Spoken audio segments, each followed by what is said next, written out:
4 বছর আগে আধুনিক নদী বন্দর ঘোষণা করা হলেও আজও কাগজে কলমেই সীমাবদ্ধ ভোলার ইলিশা নদী বন্দর।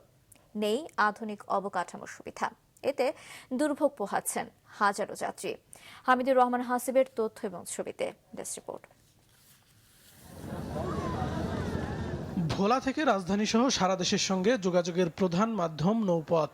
প্রতিদিন ইলিশা লঞ্চ ঘাট দিয়ে হাজার হাজার যাত্রী যাতায়াত করে, তবে নেই পর্যাপ্ত সুযোগ সুবিধা।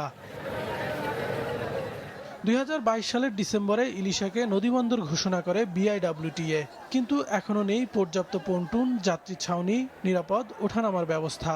বর্ষায় জোয়ারের পানিতে তলিয়ে যায় সংযোগ সড়ক, খোলা আকাশের নিচেই অপেক্ষা করতে হয় যাত্রীদের। এই ঘাটটি একটি অবহেলিত ঘাট। এখান থেকে প্রায় প্রতিনিয়ত প্রায় 5-6 হাজারের ওভার মানুষ যাতায়াত করে। বৃষ্টি হইলে আমরা ভেজতেছি, রোদ্দুর হইলে শুকাইতেছি। কোনো বসার কোনো স্কোপই আমরা কোনো জায়গায় পাইতেছি না। এখানে টার্মিনাল আছে, টার্মিনালটা ভাঙ্গা, ঠিক আছে, কোনো একটা বাথরুমের ব্যবস্থা নাই। বৃষ্টি আসলে 11 পরিমাণ পানি হয়, আমাদেরকে যাইতে হলে পানি টাঙ্গায় লঞ্চ উঠতে হয়।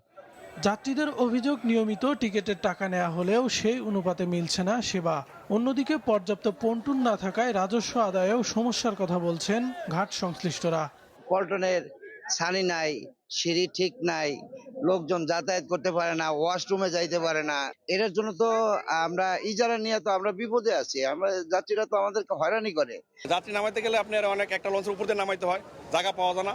সরকার পল্টন দেয় না, কিন্তু পাশে পল্টন গুলো আছে, ওইসব পল্টনের সিঁড়িও নাই। 20 থেকে 22টা লঞ্চ আপ ডাউন করে দৈনিক, এবং যাত্রীর খুব অসুবিধা। পল্টনের অসুবিধা, পল্টন ছুটে যায়। পল্টনের জরুরি একান্ত প্রয়োজন। তবে বিআইডব্লিউটিএ বলছে বিশ্বব্যাংকের অর্থায়নে আধুনিক নদীবন্দর নির্মাণের প্রকল্প রয়েছে।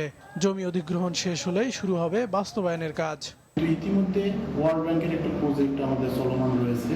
সেখানে 3টা পন্টুন থাকবে, যাত্রীদের বসার ব্যবস্থা থাকবে, ওয়াশরুমের ব্যবস্থা থাকবে। যাত্রীদের যত ধরনের সুযোগ সুবিধা দেওয়ার জন্য ব্যবস্থা করা দরকার, সেই অনুযায়ী কাজ চলমান রয়েছে। আশা করি 6 মাস কিংবা তার একটু বেশি সময়ের মধ্যে এগুলো কাজ সম্পূর্ণ হবে। গুরুত্বপূর্ণ এই নৌঘাটে আধুনিক নদীবন্দরের সুবিধা পাওয়ার অপেক্ষায় ভোলাবাসী। মাছরাঙা নিউজ ডেস্ক।